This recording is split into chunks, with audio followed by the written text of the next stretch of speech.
south, about 2-hour drive in the service truck, George and I. It's dark 30 in the morning. Gonna go get a powered hacksaw. All right, YouTube, here she is. George and I pulled over for breakfast and tighten the load down just to strap it down. Rode hard and put away wet, but it's pretty cool. It's designed for the old flat belt pulleys that someone adapted a motor with a jack shaft coming up. So pretty cool. Should match the vintage of my radial arm drill, and so that should be pretty cool. And then it's a little bit bigger cutting capacity than what I had, so a little bit older, but it should be pretty neat. All right, YouTube, here it is. Unfortunately, I wasn't able to video unloading it. It just, you know, with that, I got that hand, I don't know what you want to call it, not come along, but chain hoist there, and it's just slow going. I put it on for putting the bunk back on the log trailer, but it's slow going. I need to put the electric one on that, and it was just raining, so.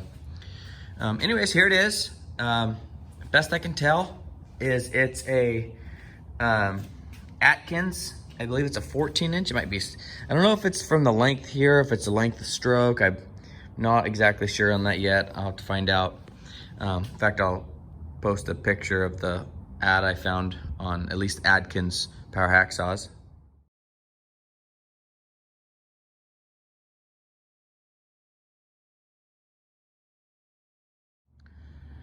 Okay, so that's the ad. But anyways, this thing's pretty rough. I'm excited to have it. I've been wanting one for a while just because I like all the moving parts and everything. But it's been rode hard, put away wet.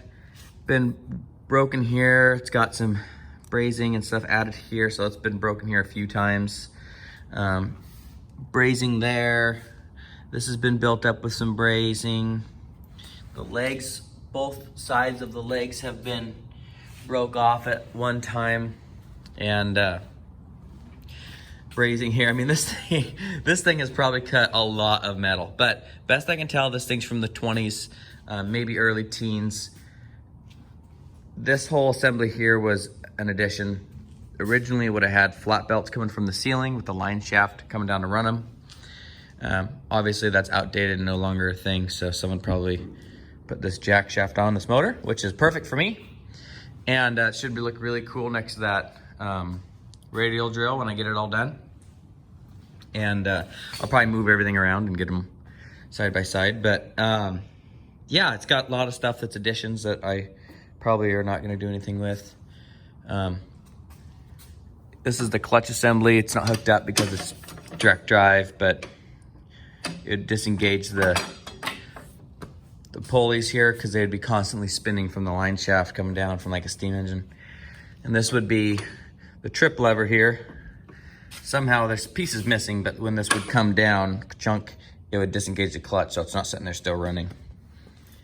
It's got one of the main reasons that I saw this, I'm like, oh cool, that I justified getting rid of. Well, what I did is I traded my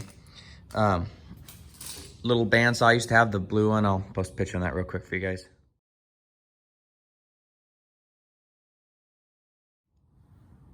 So I traded that blue bandsaw, which the guy got a better deal, but I really wanted this.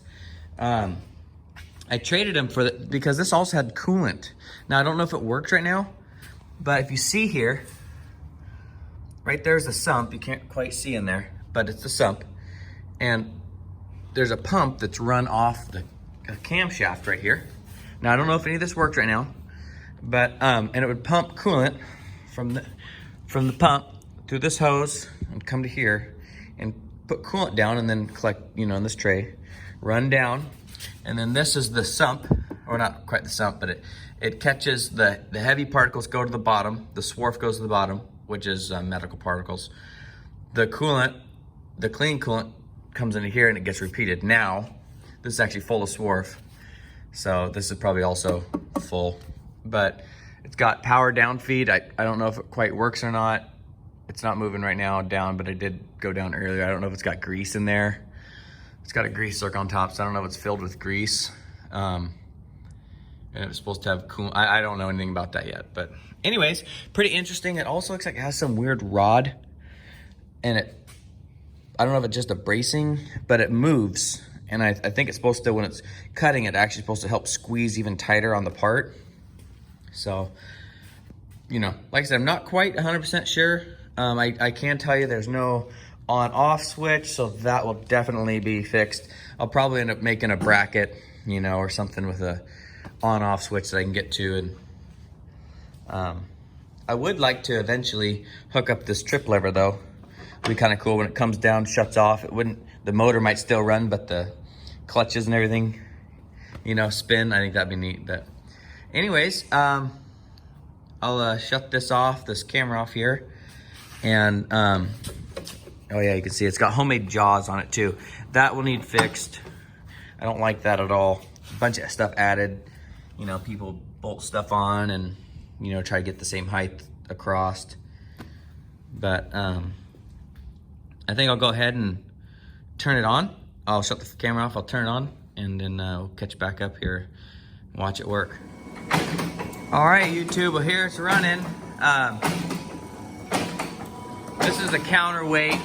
If you want more down pressure, I'm assuming you just loosen this here, slide the whole thing. But see what I'm talking about, this bar, see it wiggle?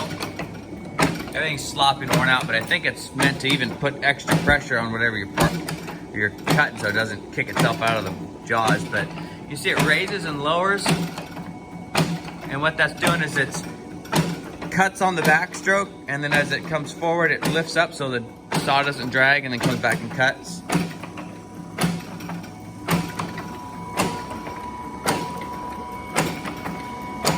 There's the camshaft that runs the coolant pump.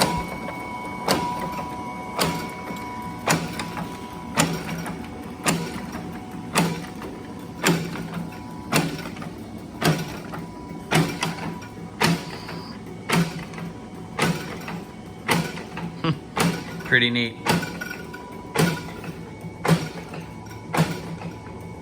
I don't know how true it cuts. I've been told that these cut really straight and cut really nice. They're slow though, because a bandsaw is cutting continuously. This cuts in less half the time because it's only cutting in one direction, then has to lift up, come back, and then it cuts again.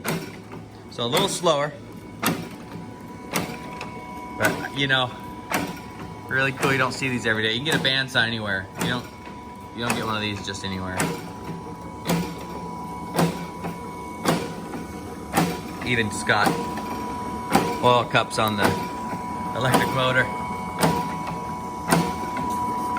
I think it's the same motors I had on that other air compressor I had to get rid of, but I made a video on it. I can see 220 or 110 volt power.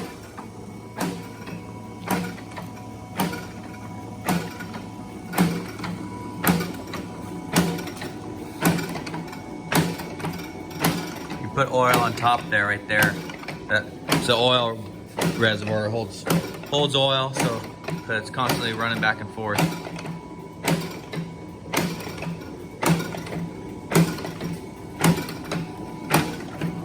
I'm pretty sure this was, the only thing this is a handle someone made with a torch. They did actually a pretty good job with it, but, and there's probably a bar that would go all the way through. Because there's a hole here too, and I bet you there's something you can put to come up to make a stop so you can cut parts the same length over and over. But it's kind of cool because you see it goes slow on the cut and then it returns quicker. So anyways, this is my Adkins saw here. We'll see if the down feed works. Last time it was hit and it was coming in contact with the vise. Like I said, I need to shorten these, but I think it's grease. Yeah, it's down feeding now. So it'll need a little bit of TLC. I just shut it off. So it'll need some TLC for sure, but everything's working, so should be good to go. All right, YouTube. Stay safe, have fun. Hope you enjoy this video. Happy New Year's.